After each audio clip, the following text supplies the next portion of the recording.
fazer quando o aluno não presta atenção, não para na carteira, se distrai com os amiguinhos em sala de aula? Será que é TDAH? Como é feito o diagnóstico? Assista esse vídeo até o final que você vai ficar craque em como lidar com essas situações. Olá, eu sou a Mara Duarte da Costa, mentora aqui do Grupo Rema Educação e já trabalho com educação há 30 anos. E eu entendo perfeitamente a sua vontade de ajudar quando você encontra crianças na sala de aula com dificuldades de atenção e concentração. Por isso, hoje eu trouxe o professor Luiz Paulo, o nosso expert em educação especial, para te explicar como é feito o diagnóstico do transtorno do déficit de atenção com hiperatividade e também te dar dicas de estratégias práticas para trabalhar a questão comportamental desta criança em sala de aula. Se você é novo no canal, então você vai fazer o seguinte, tá? Como nós somos especialistas em educação e desenvolvimento infantil, você, junto comigo, clica aqui agora no botão de se inscrever e ative aí as notificações para você ficar por dentro das melhores práticas comprovadas cientificamente. E eu estou aqui hoje para falar um pouquinho para vocês a respeito do TDAH, né, de diagnóstico, de estratégias para sala de aula, que elementos que a gente utiliza. Até eu estava saindo do consultório, peguei alguns materiais lá também e falei, deixa eu levar alguns materiais para a turma de hoje, né, algumas dicas, algumas brinquedos, materiais, né, que a gente trabalha dentro do nosso processo de intervenção também. Então, eu trouxe isso, eu vou mostrar um pouquinho para vocês. Tá bom, gente? Então, a minha fala neste momento é como é feito o diagnóstico de uma criança com TDAH e quais as estratégias que funcionam em termos de intervenção, do desenvolvimento dela, tá? Então, assim, hoje nós vamos falar de TDAH, depois tem a professora Maria que vai falar de TEA, tanto TDAH quanto TEA, gente, eu especificamente vou falar de TDAH aqui, nós vamos trabalhar com comportamento. Então, todo o diagnóstico, ele é comportamental, ele é clínico, mas com uma visão muito do comportamento. O que a gente vai avaliar? O que a gente vai verificar? Comportamento. Tá? Então, vamos verificar como que a gente avalia, quais são os critérios para a gente verificar essa questão dessa criança, né, como ela se encaixa nesse quadro em relação ao TDAH. Então, a gente vai estar verificando isso, tá? E eu trouxe alguns elementos, alguns materiais aqui para mostrar para vocês também, tá? Lembrando, mais uma vez, que não tem como a gente mostrar tudo isso aqui, né? Isso aqui é um gostinho para vocês também, para quem tiver interesse depois aprofundar todos esses conhecimentos, todos esses materiais dentro do nosso curso de pós-graduação em TDAH, tá bom? Então vamos lá.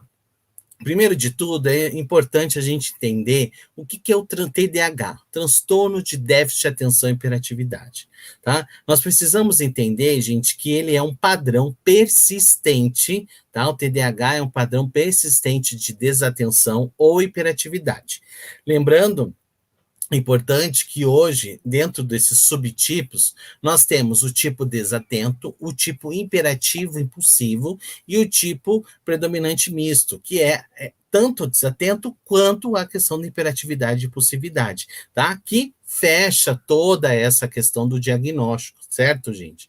Então, para a gente considerar uma criança com déficit de atenção e hiperatividade, nós temos que ter um padrão de comportamento persistente, no mínimo de 6 meses, tá? Em um grau inconsistente com o nível do desenvolvimento, tá? Importante, para quem avalia, vai trabalhar com avaliação, primeiro de tudo, nós temos que entender desenvolvimento humano. Isso é muito importante para quê? Então, por que eu tenho que entender o que é desenvolvimento humano? Eu tenho que entender o que é esperado para uma criança de 5 anos. Não adianta eu conhecer sobre TDAH, eu entender todas essas características, se eu também não entender desenvolvimento humano, o que é esperado para uma criança dessa faixa etária. Tá, gente? Então, isso a gente precisa entender e compreender essas informações. E o que acaba consistindo todo nesse nível de desenvolvimento? Um impacto muito negativo, direto nas atividades sociais, acadêmicas e profissionais quanto adulto, tá? Então, por quê, gente? Né? Pelo um padrão de comportamento que destoa muito dentro de todos esses departamentos, desses ambientes sociais que, de uma certa forma, vai exigir dessa pessoa um comportamento de canalizar essa atenção, né, de estar com controle do próprio comportamento frente às demandas sociais, às situações que ele perpassa, né? Então, tudo isso a gente tem um impacto muito negativo no desenvolvimento dessa criança frente ao comportamento, mais uma vez. É o transtorno neurobiológico de origem genética, tá? Causado pela pouca produção de neurotransmissores, como a adrenalina e a noradrenalina, que são responsáveis pela questão da atenção, comportamento motor e a motivação. Isso, a motivação também. Então, toda essa parte que envolve a produção de neurotransmissores, toda essa parte que tem todas essas questões da atenção, da motivação, é aqui, ó, nessa parte do cérebro, essa parte mais frontal. Então, é onde está todas essas funções importantes para canalizar tanto o comportamento quanto o controle inibitório, né, que a capacidade daquela pessoa estar ter o controle frente às situações que ela vai passar ou que ela passa, como também a questão da atenção, tá? Então, isso é muito importante. Lembrando que todos esses dados, eles são referentes numa fonte que se chama o DSM-5, tá? Que é um manual internacional, onde nós, enquanto profissionais, vamos verificar, vamos, através de todos os dados de cada item, verificar, né, esse padrão de comportamento que a gente vai verificar e fazer essa lista ali para poder pontuar, para poder analisar o quanto aquele comportamento está sendo perpetuando no desenvolvimento dessa criança, tá? É classificada, gente, em 3 tipos. Então, vamos lá. TDAH com predomínio de sintomas de desatenção, o TDAH com predomínio de sintomas de hiperatividade e impulsividade e o TDAH combinado. Então, assim, as pessoas do tipo combinado, elas exibem pelo menos 6 dos 9 sintomas de desatenção. Tá? Então, nós temos vários sintomas, sinais e sintomas, para a gente poder verificar todas essas demandas de comportamento, é onde a gente vai poder verificar essa situação toda, tá? Então, o tipo combinado, nós temos pelo menos 6 dos 9 sintomas de desatenção e pelo menos 6 dos 9 sintomas de hiperatividade e impulsividade. Então, assim, é meio a meio, para a gente poder considerar um tipo combinado. Tá? Gente, eu confesso para vocês, como profissional que trabalha muito tempo dentro dessa área, né, é importante a gente saber que essas crianças com TDAH, especificamente aqui o tipo combinado, exige de nós profissionais, tá, um trabalho intenso, tá? Essa criança, ela precisa, quando ela está dentro de uma equipe interdisciplinar, multidisciplinar, que vai fazer todo esse encaminhamento, tanto em termos de diagnóstico, quanto de desenvolvimento de habilidades, né, da própria terapia frente a esse processo, o que a gente tem que entender?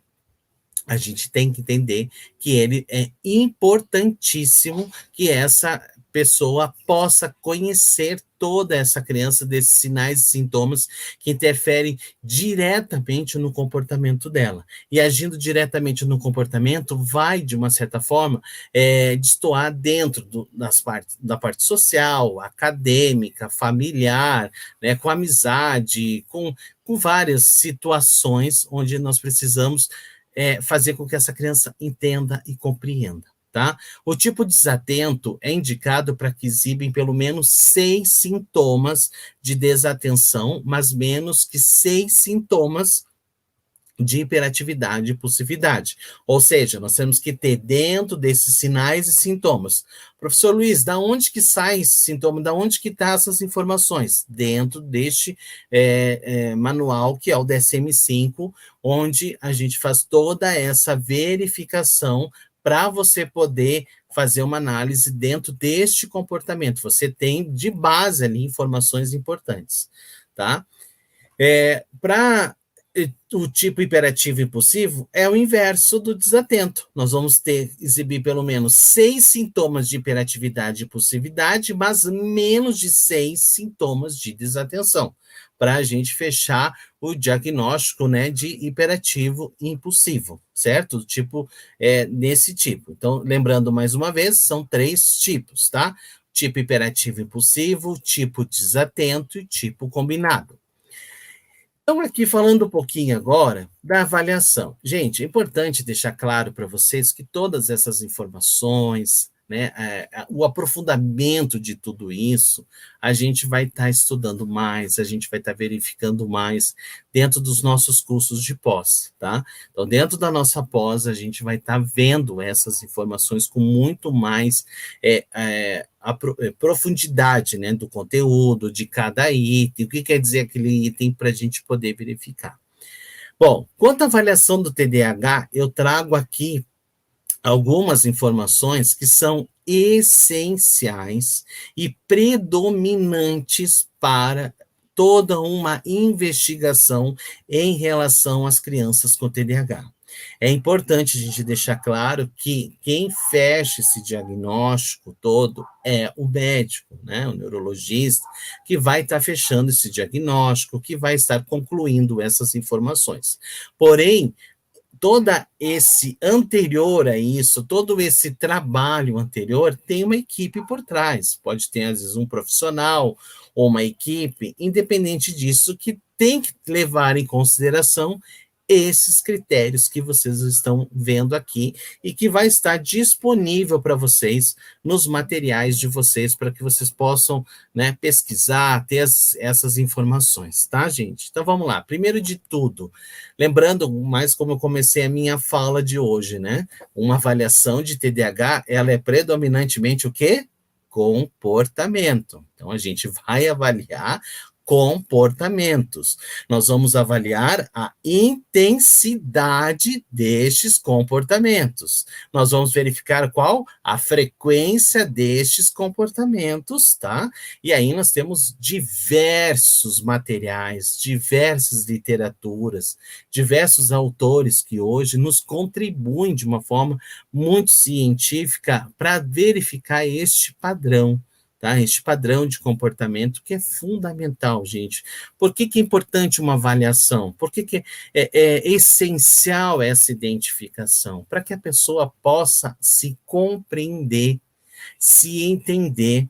Nas aulas da pós eu digo muito, e, né, o próprio Black fala o do melhor em relação a uma intervenção com TDAH, e quando você, enquanto profissional, seja de que área for que trabalha com a criança com TDAH, tá? É quando você consegue, de certa forma, trabalhar, potencializar essas habilidades, fazer com que essa criança identifique e discrimine todos esses comportamentos e o essencial, que ela seja protagonista da sua história. Nós temos que transformar essa criança em protagonista. Ela vai entender que no momento, opa, não estou conseguindo controlar, eu preciso de mecanismos, eu preciso de estratégias, eu preciso de condutas, de como poder entender e compreender aquela situação que está acontecendo, que o meu comportamento não está dando conta. Então, nós precisamos entender isso, gente. Então, não esqueçam isso. A importância de um trabalho. Você que está me assistindo aqui e que acompanha crianças com TDAH, um trabalho, você tem que se fazer essa pergunta quanto profissional. A sua criança que você acompanha, ela já é protagonista da sua própria história? Então, se ela não é, nós precisamos o quê? Capacitar. E é por isso que você está aqui. Então, nós precisamos capacitar essa criança para o desenvolvimento dela, para que ela precise de estratégias. O fato dela ter toda essa substância, como a noradrenalina, que não desenvolve, ela precisa, né, de mecanismos que dê esse suporte, tá? Que intensifique todo esse processo. Então, vamos lá, para avaliação do TDAH. Primeiro de tudo, recepção da demanda e a organização para o processo de investigação. Qual é a demanda dessa criança que está chegando? Qual é? Tá? É comportamento na escola? É em casa? É no social? qual é a demanda? Nós temos que ter claro isso, tá? Por que nós temos que ter claro? Por quê? Porque na hora que nós vamos encaminhar, na hora que nós vamos fazer essa avaliação, por mais que nós vamos mandar lá para o médico concluir esse processo, verificar esse processo, essa criança vai fazer o quê? Ela vai voltar para você. E não é simplesmente sabendo o que é somente que ela tem TDAH. Muitas vezes você já sabe que ela tem TDAH, que ela é uma criança que exige demanda de comportamento, uma criança que exige demandas, estratégias de atenção. Você vai esperar o diagnóstico fechar, você já pode antecipar situações para verificar. Professor, você tem tudo na sua mão aí. Você precisa entender quem vai fazer esse processo todo, muitas vezes, para ajudar e complementar o médico a chegar a uma conclusão, é você, professor, profissional que está dentro da sala de aula, que está na clínica, para poder fechar isso. Você vai fazer uma família que vai no médico, muitas vezes aquele que também tem uma preocupação, tem uma responsabilidade frente a um caso como esses, que é predominantemente comportamental, ele vai usar checklists, né, formulários, testes, que vai trazer tanto a família quanto a escola a responder. Quem são as principais pessoas e são decisivas para o diagnóstico, para a avaliação? Escola e família. É fundamental essas informações, é o primeiro passo para a investigação de uma criança com TDAH. Não podemos esquecer isso. Jamais fechar um diagnóstico desses, por mais que esteja. Muitas vezes a gente já sabe que ela é, mas e por trás disso, nós temos que fazer com que essa avaliação, ela não traga só simplesmente um rótulo, que muitas vezes a gente já sabe, mas sim condições favoráveis de condutas, de perspectivas para o desenvolvimento dela, para que nós possamos atingir possibilidades de uma intervenção e que seja efetiva, com qualidade, e que promova desenvolvimento, gente. Isso é muito importante. Nós precisamos mudar esse paradigma. Nós precisamos entender e parar de só fazer encaminhamentos e não entender essa criança que está com a gente na nossa frente, que está na nossa base. Se a gente não sabe, nós precisamos correr atrás de informação, tá? Para vocês terem uma ideia, existe dentro da aula, né, de avaliação em relação a TDAH, que é uma das disciplinas que tem no curso de TDAH, do curso de pós-graduação aqui do Grupo Rema, eu trabalho muito com essa questão da avaliação, e para vocês, eu trago referências para vocês de escolas fora do nosso país, onde todo o médico, o processo final é só para confirmar, porque todo o trabalho de identificação, de encaminhamento, já é feito dentro da escola. O principal é a avaliação da escola. O principal é o encaminhamento da escola, gente. Não é incrível isso? Então, a importância da gente capacitar o professor, ter este olhar. Você, enquanto professor, você sabe quando aquela criança que tem uma dificuldade de atenção e você diz assim, fulaninho, senta aqui na frente, João, senta aqui, eu quero que você sente aqui agora. E você percebe que ele muda o comportamento, ele está mais atento ali, porque não tem distratores ali, tem situações que pode distrair ele do objetivo que se pretende, tá? Então, essa é uma leitura importantíssima para que a gente possa entender, tá bom? Segundo momento ali, também da demanda, a organização para esse processo de investigação. Então, não é padrão. Eu tenho elementos, eu tenho vários recursos, eu tenho que saber organizar esse processo de investigação. O que eu vou aplicar, como que vai ser, como que nós vamos observar essas demandas de comportamento, tá? Coleta de informações inicial, como é a história escolar, o histórico escolar dessa criança, como é que ela se encontra neste momento, tá? informe sobre as competências, sobre as habilidades dessa criança, né? Então, dos anos anteriores, né? Todo aquele percurso. Eu jamais vou esquecer que eu lembro de um TDAH adulto que veio para mim avaliar, e a mãe tinha uma pasta, o portfólio dele de uma escola que foi acompanhando todos os anos. Gente, é impressionante, ali já estava claro no parecer da escola. Quando a mãe trouxe para mim, eu disse assim, você está vendo isso daqui? Luiz, a hora que eu vim trazer o meu filho aqui, que ele pediu para fazer uma avaliação, eu peguei esse material e trouxe, eu vi ali eu vi que eu já tinha errado, ela disse, é impressionante, está ali todas as dificuldades de atenção, os comportamentos, tudo que resultava durante anos, gente, para chegar agora na vida adulta para fazer o diagnóstico, né? Então, quantas coisas precisou ser trabalhadas, né, para poder chegar, e quantas situações esse jovem hoje, adulto, né, esse rapaz passou que poderia não ter passado se caso já tivesse a compreensão, todo esse processo de entendimento de qual é o perfil dele, né, enquanto TDAH, né, qual é o perfil educacional desse jovem, né, então ele veio para mim porque ele não conseguia estudar em EAD, né, devido à situação da pandemia, a faculdade ficou em modo online, e ele não conseguia, ele tinha maior dificuldade. Nós vamos trabalhar, então, aí que veio a demanda. Qual que é a demanda? Ah, não consegue, né? Então, vamos fazer, qual é o perfil dele? Então, fomos investigar qual é o perfil educacional dele, qual é o estilo de aprendizagem dele diante disso. E aí verificou-se que existe uma dificuldade de canalizar a atenção por muito tempo, e depois que se descobriu, e depois que foi fazendo um trabalho, pronto, hoje ele consegue assistir, tem autonomia, tem independência para chegar, consegue organizar, fomos usando elementos, estratégias, né, apps também, vários materiais que dê o suporte da organização, do planejamento para o trabalho. Tá? Então, isso é muito importante. A compreensão do processo evolutivo dele, do sujeito em nível pessoal, escolar, familiar e social. Olha quanto é importante. Eu não posso ter só realmente a referência, tá? De estar falando só sobre essa questão da acadêmica. Não, na família, no social, como que isso acontece? A gente precisa entender, tá?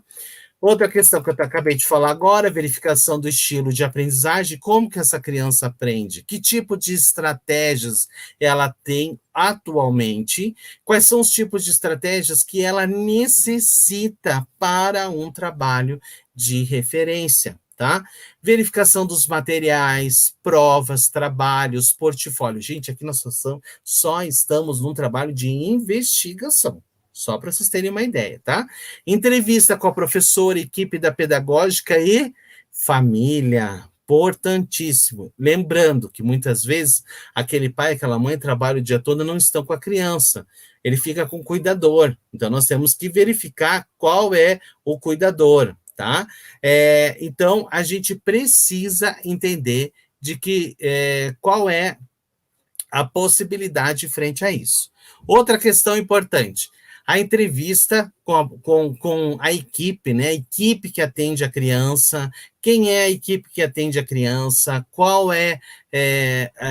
como que essa equipe vê essa criança dentro desse processo. Então, é importante, gente, quanto mais pessoas que trabalham com essa criança e que podem juntos fazer essa verificação, a gente tem uma ideia, tá, de todos os comportamentos que são necessários para a gente poder avaliar, tá bom? Então, ali, gente, cada item desses que eu falei para vocês, a gente aprofunda bastante essas informações para vocês poderem saber como avaliar, como entender, que tipo de instrumentos utilizar, estilos de aprendizagem para verificar isso na criança, no adulto, tá? Recursos técnicos, gente, para avaliação. Aqui eu trago algumas situações importantes para a gente avaliar na criança. Também trouxe uma ferramenta para o adulto, tá? Algumas escalas são essenciais para o processo de avaliação no TDAH. Uma é o SNAP 4, que é utilizado. Dentro da pós, vocês vão verificar o SNAP, tá? A gente vê detalhado isso, que tipo de perguntas são essas para a pessoa responder. Tem a escala ASRS, que é 18 para adultos com TDAH, para a gente, né, que traz essa possibilidade para a gente também fazer essa investigação. Outra questão importantíssima são os testes de atenção concentrada e alternada. Gente, é muito interessante, eu estava avaliando uma criança sábado que veio com a hipótese, né? A família trouxe essa informação que era uma criança com muita dificuldade de atenção, tanto na escola quanto da família, né? De forma firme, muito claro. E essa criança, eu comecei a avaliar, em nenhum momento ela apresenta dificuldade de atenção. Nenhum momento ela alterna, né? O que é atenção alternada? A capacidade de eu olhar aqui, eu estou olhando aqui para a tela, para vocês, e eu estou olhando aqui no celular um pouquinho, quando eu consigo olhar os comentários de vocês, alguma pergunta que surge aqui. Então, é isso, fazer alternar isso, atenção. E aí eu alterno aqui, volto aqui, continuo falando sem perder a atenção. Isso é atenção alternada, tá, gente? A atenção de alternar entre um estímulo e outro e manter a qualidade da atenção frente ao que você está executando. Então, os testes de atenção também são importantes. Aí nós temos testes de atenção que são utilizados mais para uma equipe de psicólogos, só para o psicólogo pode. Nós temos aí para psicopedagogos, neuropsicopedagogos. Nós temos escalas, muitas escalas para trabalhar com o professor. O professor faz este levantamento também. Lembrando que o professor é essencial. A família é essencial nesse diagnóstico, tá? Porque ele é todo, o que eu falei para vocês? Comportamento.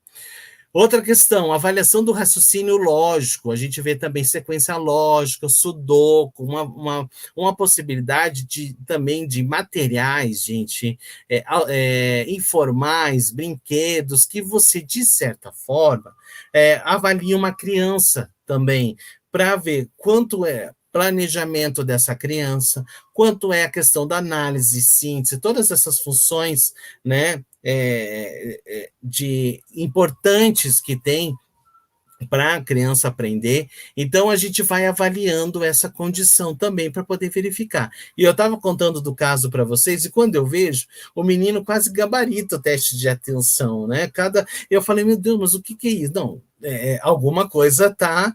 O menino excelente, muito bem. Então, assim, aí você vai fazendo a verificação e você começa a ver que ali não é a atenção que está com uma dificuldade, existe um padrão de comportamento, de uma demanda de emoção que faz com que aquela criança fique numa defesa, e isso faz, talvez, a pessoa que está vendo ela, que está acompanhando, que ela esteja desatenta, e não é. Às vezes ela está tensa por alguma demanda, às vezes até um nível de exigência, tá? Então aí a importância de você, enquanto profissional, conhecer e detalhar este comportamento para você poder direcionar, tá? Gente, tomem cuidado com o SNAP, com essas escalas. A gente tem que ter muita responsabilidade quando vai aplicar, não é assim. É importante conhecer, é importante você saber, tá? Quando faz, eu tomo o maior cuidado, porque às vezes o professor recebe isso, daqui que eu respondo rapidinho aqui. Mas esse rapidinho não é legal. Você tem que refletir, pensar sobre aquelas perguntas, sobre aquela criança, tá? Porque senão, quando a gente recebe um SNAP, né, que é essa escala, você vem da família de um jeito, da escola de um jeito, do outro lugar de outro jeito. Então, você vê que tem uma discrepância, muitas vezes precisa preencher de novo. Ou, às vezes, o profissional que está fazendo ali da criança não tem o conhecimento suficiente dela também para entender, nem entendeu a pergunta, não compreendeu a informação. E o que acaba acontecendo? Nós podemos prejudicar de forma significativa essa criança no percurso. E isso a gente não pode tolerar, porque é uma vida que está em jogo.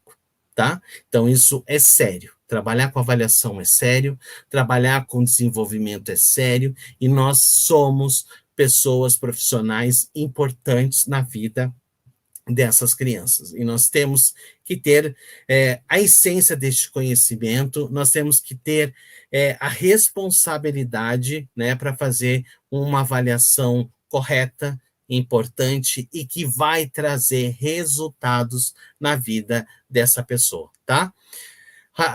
Testes de leitura e interpretação para avaliar a questão da execução, como que ele executa. Nós vamos estar avaliando tanto essa questão do controle, do comportamento, controle inibitório, a questão do raciocínio, o quanto ele consegue ler e compreender as informações, tudo isso a gente vai estar verificando. Verificação de habilidades sociais, tá? Então, isso é muito importante, gente. Habilidades sociais. Quais são as habilidades sociais, né? Que tipo de habilidade que essa criança possui e que ela é efetiva, que ela consegue resolver as situações da vida dela? Quais são as habilidades sociais que essa criança tem uma dificuldade, ou ela até tem, mas ela tem uma dificuldade pelo fato de não conseguir manter atenta, concentrada, ou até mesmo, né, muito agitada. Ela tem uma agitação muito fundamental que faz com que ela não consiga, né, fazer uma troca comunicativa, não consiga interagir com a outra criança. Então, a gente tem que levar isso em consideração. Habilidades cognitivas e linguísticas, extremamente importante, habilidades aritméticas. Aqui se tratando, né, gente, também de crianças que estão sendo na escola, porque quando a demanda vem da escola, a gente, muitas delas vêm por uma questão de aprendizagem ou de demanda de comportamento. Então, nós temos que fazer essa, eu digo, varredura, né, das informações de comportamento, quando a gente tem que trazer essa situação acadêmica para a gente verificar também, se não é um atraso, se não é uma falta de ensinagem, né, se não é uma dificuldade. Então, a gente tem que ter esse conhecimento para poder informar, tá bom? Aqui eu trago brevemente, né, aqui só para vocês terem uma ideia do sudoku, né, tem 2 tipos de sudocos aqui, olha que interessante, gente, para você avaliar a questão da atenção. Então, a gente também tem instrumentos informais para você poder avaliar, atividades que você pode avaliar a atenção. Isso é muito legal, tá? É muito importante também, certo? Então, assim, sabe, gente, dá um prazer imenso, digo para vocês, tá? Quando você tem o conhecimento da informação, quando você utiliza, você sabe utilizar aquele material adequado para aquela demanda e que você consegue verificar isso, e aí você vê assim, olha, isso aqui está fechando tal diagnóstico, vou ter que encaminhar com um teste mais formal, com algo para mais formalidade disso. E essa criança vai para o formal e bate tudo certinho. É demais, gente. Não tem preço. É sinal que você, enquanto profissional, está inteiramente ali, ó, sabendo o que você está fazendo. Isso é uma resposta muito importante para nós, enquanto profissional, tá? Eu digo que o seu melhor cartão de visita é a criança, aquela que você está trabalhando. Isso pode ter certeza. Então, aqui tem modelos de sudoku para uma criança menor, quando a gente está avaliando, para uma criança maior, né? Às vezes, quando vai avaliar adulto, tá bom?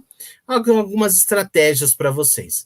Então, aqui, para fechar o diagnóstico de déficit de atenção, vou trazer alguns padrões lá do DSM-5, tá? Que eu trago aqui de algumas maneiras para você, algumas, né? Trazer de uma forma, uma linguagem mais breve aqui, para vocês poderem identificar quando a criança tem a predominância do déficit de atenção.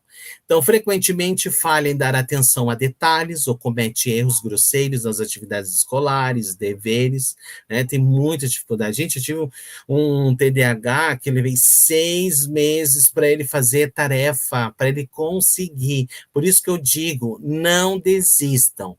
Filhos com TDAH, pacientes com TDAH, a gente tem que persistir. Tem que chegar. Não deu de certa forma com aquela estratégia, vai com outra. Não deu daquela outra forma, vamos testar outra. Você tem que verificar. Lembra do protagonismo? Como que eu vou fazer com que aquela criança seja protagonista da sua história se ele não tem um mecanismo de entendimento do seu comportamento, se ele não tem a estratégia, tá? Vou dar um exemplo aqui. A mochila, é hora de ir embora para casa. A criança perde livro, perde casaco, tudo.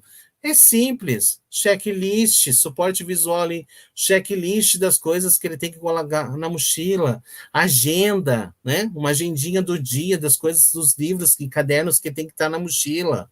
Pronto, você consegue, até o zíper da própria mochila é o checklist dele, e ele vai ticando ali, vai colocando, né, vai fazendo check lá, ó, e vai entrando as coisas da mochila e pronto, tá tudo organizado, gente, tá? Porque vai fazendo com que, se essa criança tem uma dificuldade de alternar a atenção, isso vai ser frequente, tá? Então, a gente precisa ajudar eles a facilitar essas informações. Frequentemente tem dificuldade de manter a atenção em tarefas ou atividades lúdicas. Gente, às vezes essa criança, ela quer, ela gosta, principalmente o tipo combinado, tá? Eu atendo várias crianças do tipo combinado.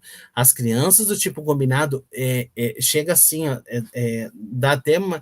Eu digo assim que eu me sensibilizo muito com elas, porque ela quer mexer naquele jogo, ela quer saber. Aí ela encontra uma dificuldade que ela vai ter que ler, ou ela já desiste, ela vai para outro. Aí ela gostou muito do outro, ela quer ir no outro, não consegue dar conta, porque aí o comportamento não...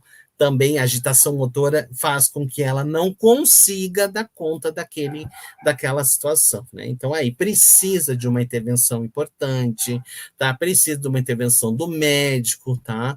Para que possa fazer também essa combinação, tanto médico quanto profissional, fazer em frente às necessidades dessa criança.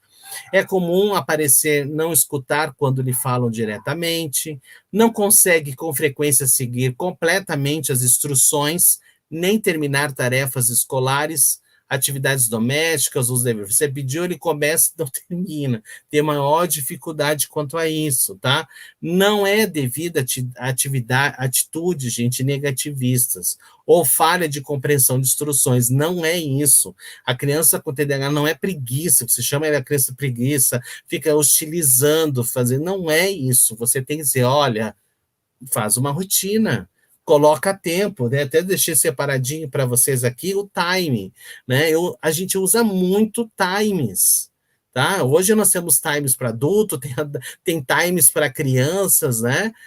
Então é muito interessante a gente poder utilizar isso também para ele poder seguir essa ordem, se organizar em relação a essas situações, certo?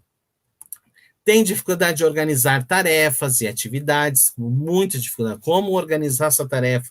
Vai fazer trabalho, não sabe nem por onde começar. Tem muita dificuldade, porque assim não consegue canalizar nossa atenção em uma coisa só. Ele sabe que tem que terminar o trabalho. Aí vem a ansiedade, gera uma dificuldade, né? E aí ele fica procrastinando, não consegue. E aquilo, gente, dá um cansaço, literalmente, né? E ele não consegue dar conta. Então, nós, enquanto profissionais da área do TDAH, precisamos identificar, vocês estão entendendo a importância da identificação desses sinais e sintomas para fechar o diagnóstico? Não basta somente vir lá dizer TDAH, ponto. Isso muitas vezes a gente já sabe, mas a gente tem que saber como trabalhar. E não é o médico, muitas vezes, que vai dizer isso, o médico vai fechar, é nós, enquanto profissionais, que estamos ali no tete-a-tete com a criança, que sabemos como ela funciona, quais são as dificuldades, quais são as competências, quais são as necessidades. Então, o que nós precisamos entender? Acima de tudo, quais são as estratégias efetivas que vão possibilitar essa criança ter o protagonismo. Isso vai ser a diferença, certo? Geralmente perde coisas necessárias para suas atividades ou trabalhos, brinquedos, deveres escolares, lápis, livros, ferramentas, né? Coisas de uso pessoal. Nossa, levou, já deixou, já esqueceu tudo, né? Eu tenho uma mãe que dizia assim para mim, Luiz, a briga do lápis, dele perder lápis todo dia, eu já esqueci. Na lista vem pedindo 3 lápis para o ano. Eu já compro 100, porque eu sei que ele vai perder todo dia, então essa briga eu não entro mais. Então, já perdeu, tá aqui o lápis, né? Eu falei, não, vamos ensinar ele a utilizar. Então, a gente também escolhe. Então, vamos ver o que é mais importante, o que é fundamental a partir do momento que a gente está trabalhando com essa família também, né? O que é importante no momento para que essa criança consiga, tá? Ter essa autonomia. É facilmente distraído por estímulos externos, frequentemente esquece de suas atividades, seus compromissos, das coisas que tem que fazer, né? Às vezes tem um compromisso, já esqueceu, quando viu, perdeu, né? Porque não se organizou, teve essa dificuldade quanto a priorizar as situações do que tinha que fazer. E agora eu trago aqui para vocês algumas questões frente à hiperatividade e impulsividade, tá? Gente, movimento ou torce mãos e com pés com frequência, aquela criança que não para nenhum. Gente, a criança que tem essa muito para impulsividade é muito forte, muito intenso, tá? A própria literatura é necessário, muitas vezes, uma ajuda medicamentosa para ajudar a controlar todo este comportamento. A própria literatura diz que muitas vezes essa criança vai necessitar e vai utilizar, tanto para a questão da atenção, quanto para a questão do comportamento, para ter esse controle, porque não consegue. O fato de ter essa falha faz com que ele não consiga, né, ter essa organização, não consegue ter essa motivação, né, e se perde muito rápido, gente. Então precisa, né, colocar essa substância, substituir para ajudar, né, em todo este processo. Frequentemente movimenta-se pela sala de aula em outros locais, corre e faz escaladas com frequência excessiva quando esse tipo de atividade é inapropriado, é que não para nenhum minuto mesmo.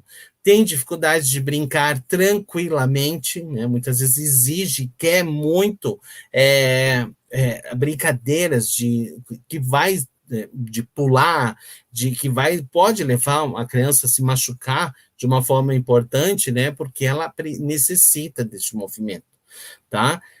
Frequentemente movimenta-se e age como se estivesse ligado na tomada, né? Então, o tempo todo está ligado a 220, ele não para, não consegue, tá? Gente, isso é tanto a criança quanto no adulto, tá? Então, assim, de não conseguir controlar, né? Então, lá no consultório, às vezes, até digo para os pais, que TDAH que eu já verifiquei, assim, eu já disse, pai, a porta está aberta, você pode andar pelo corredor, pode voltar, fica à vontade, entra. Gente, por quê? Eu tenho que adaptar aquele ambiente para aquela pessoa se sentir bem. Ela tem que se sentir bem, ela tem que se sentir acolhida. Eu preciso entender todos esses comportamentos para facilitar as estratégias, as possibilidades dele poder entender, compreender, discriminar e facilitar toda a capacidade dele de aprender a lidar com o seu próprio comportamento. Então, isso é importante para que a gente possa entender, tá? E ajudá-los. Costuma falar demais. Gente, tem crianças com TDAH. Ele fala sem parar. Sem parar. E às vezes ele não tem essa questão da escuta, não consegue. Então ele tem uma necessidade muito importante, tá?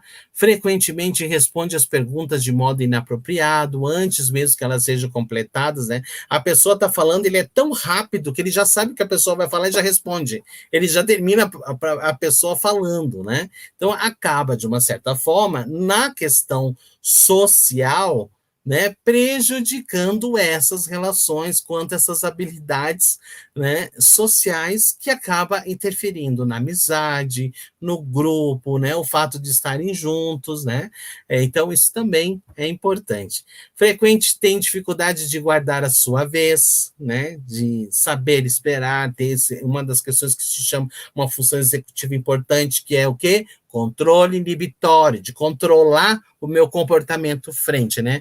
Muitas vezes a gente diz, não tem filtro, não filtra. Quando viu, já falou, já fez, já era, né? Então, é muito assim, gente, certo? Frequentemente interrompe os outros, né? Ou se intromete na conversa. Mal chegou, já se intromete, já entra, ele quer participar, ele quer se envolver. Então, isso são algumas características do tipo, tá? Que tem a predominância para hiperatividade e impulsividade. Agora, gente, eu trouxe um recorte aqui das minhas aulas para falar para vocês os prejuízos típicos da infância, nos pequenos, para a gente poder observar.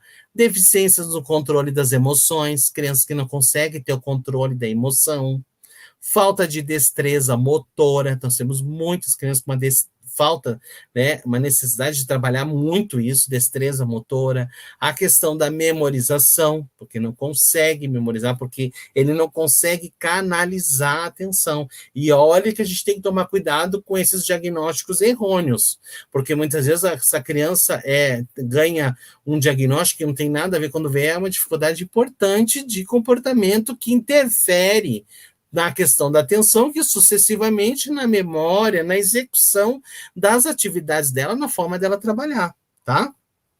Variabilidade ou inconsistência temporal, problemas de rendimento escolar, que a criança está sempre correndo, né, com a dificuldade, não consegue, está sempre correndo, né, atrás ali, a gente tem sempre no percurso dela, na evolutiva dela dentro da escola, problemas de adaptação social, problemas emocionais, autoestima, autoconceito.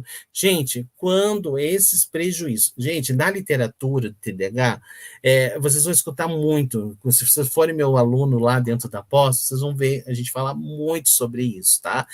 Prejuízo, isso é uma palavra bem importante dentro do TDAH que a gente utiliza, tá? Que é quando são prejuízos, que aquela pessoa ela vai evoluindo, ela vai indo, só que tem situações que acaba tendo um prejuízo muito importante, nem em termos de habilidade, pelo fato já de não conseguir, né, sanar aquela por falta de discriminar, de conhecimento desses comportamentos. Então, isso é muito importante a gente poder entender e até para vocês terem uma leitura a respeito disso, tá? Bom, e como o professor pode intervir, tá? Plano educacional individualizado, gente, um PEI, muito importante, a gente tem que avaliar, né? Às vezes os pais dizem, tem que ter PEI, tem que ter PEI. Gente, aquela criança necessita? Não, às vezes é uma disciplina, às vezes é na metodologia, às vezes é num recurso que ela necessita, não quer dizer que toda criança vai necessitar. Às vezes ela está acompanhando, mas vai ter aquelas que vão necessitar, sim, que vai precisar. Uma criança com TDAH, está no 3º, 4º ano, sem estar alfabetizada, ela vai necessitar de um plano, né, que dê essa possibilidade dela poder ser alfabetizada dentro das necessidades e das possibilidades que ela precisa. A decisão das necessidades de adaptação ou adequação, tá? A adaptação é uma coisa, adequar é outra. Vou adequar aquela situação, aquele material para aquela criança, né?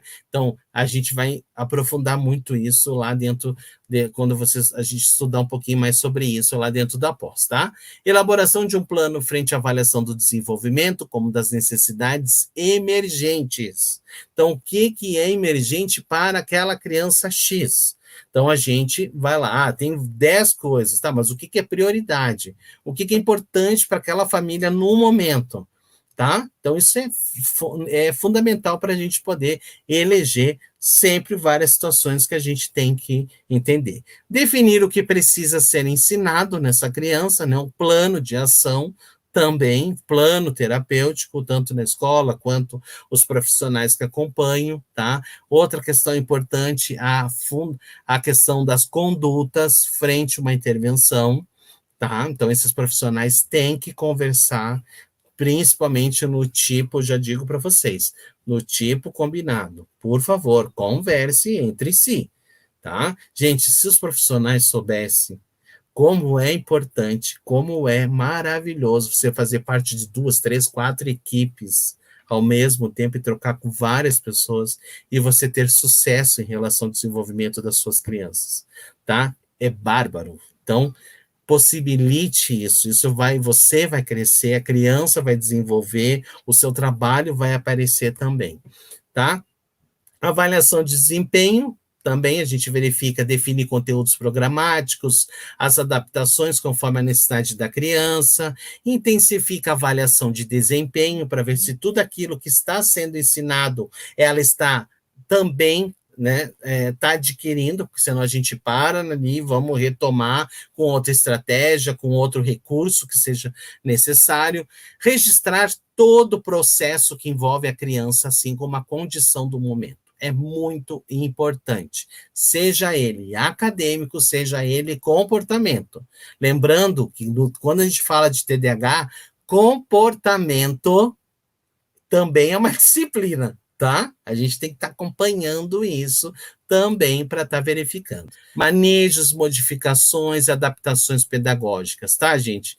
Então, assim, ó, primeiro de tudo, a gente tem que entender essas necessidades, tá? A relação da avaliação com as tarefas dessa criança, o entendimento dela, ela entendeu, ela compreendeu. Muitas vezes a criança pequena, a gente adapta o material, dá o recurso visual, estrutura melhor para canalizar essa atenção.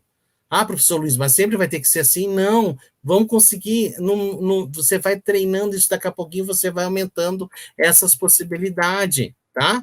Espaçar com frequência, reduzir o mínimo de aplicação de provas de formas previsíveis ao controle do tempo, diminuir frequências de avaliações formais, oportunizar ambientes que favoreça mais o envolvimento com a criatividade, com o conteúdo, com a possibilidade dela manusear, dela interagir, tá? E você pode utilizar isso como critério avaliativo, ou fazer pequenas, né, fragmentar essas avaliações, e aos poucos você vai trabalhando com isso, uma forma de você poder avaliar e verificar que ela está conseguindo também, tá? Crianças e adultos que manifestam dificuldades quanto à disgrafia, pode ser utilizado avaliações orais, fragmentar a tarefa para casa, alternando cada dia da semana, é uma maneira também de você poder trabalhar com isso, né, otimizar essa tarefa, tá?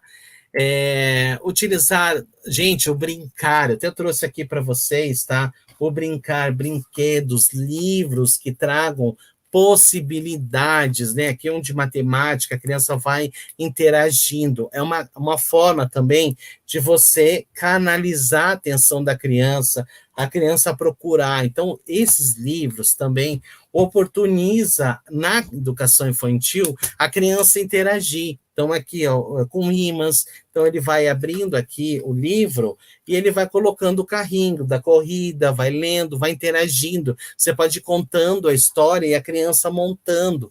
É uma forma de você canalizar. Lembrando, mais uma vez, que TDAH é comportamento, então você precisa canalizar esta atenção dessa criança para fazer com que ela promova mais possibilidades, tá?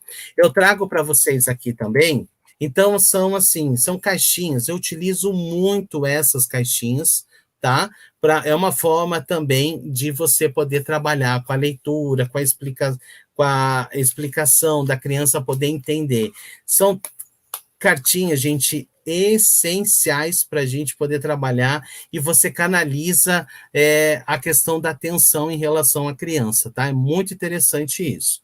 Outra questão que eu trago para vocês, para trabalhar essas funções executivas, tá? Que é a questão dos exercícios de abstração, também bem interessante e bacana, tá, para a gente, que o fato, assim, exercícios, então são cartinhas, gente, que a gente tem, e tem perguntas e respostas, né? Então você vai fazendo a pergunta e a criança vai tendo que procurar, ou às vezes o que tem a ver com aquilo, né? Geralmente, ó, que objetos podem ser usados para brincar? Aí a criança tem várias imagens e ela pode utilizar isso de uma forma para trabalhar com essa informação, tá? Então, isso também é importante para que a gente possa trabalhar. Então, essa caixinha se chama exercícios de abstração. Então, são super interessantes. E tem uma, gente, que eu gosto muito, que é a oficina de inteligências para criança, tá? Esse material aqui é essencial. Eu utilizo tanto para trabalhar com a questão da atenção, tá? Deixa eu olhar aqui para vocês olhar, ó. Tanto para a questão da atenção, tá? Deixa eu mostrar outra para vocês, com a luz aqui, ó, tá? E o outro textinho, interpretação. Tanto para canalizar a questão da atenção, tem desafios, eu utilizo tanto para avaliação, quanto para a perspectiva dessas funções executivas, como de treino também. É fantástico, gente. Obrigado por assistir até o final. E se você gostou desse vídeo, então não se esqueça de curtir e compartilhar com seus amigos. Isso ajuda muito a gente a disseminar o conhecimento para muito mais pessoas. E se ficou alguma dúvida ou sugestão, pode deixar aqui embaixo nos comentários que teremos o maior prazer em responder. Eu adoro quando vocês contam as histórias de vocês em sala de aula, porque isso enriquece muito a discussão. E aqui na Rema, o conhecimento não tem fim. Quer saber mais? Clique aqui no vídeo que está aparecendo na sua tela para aprender ainda mais. Até a próxima!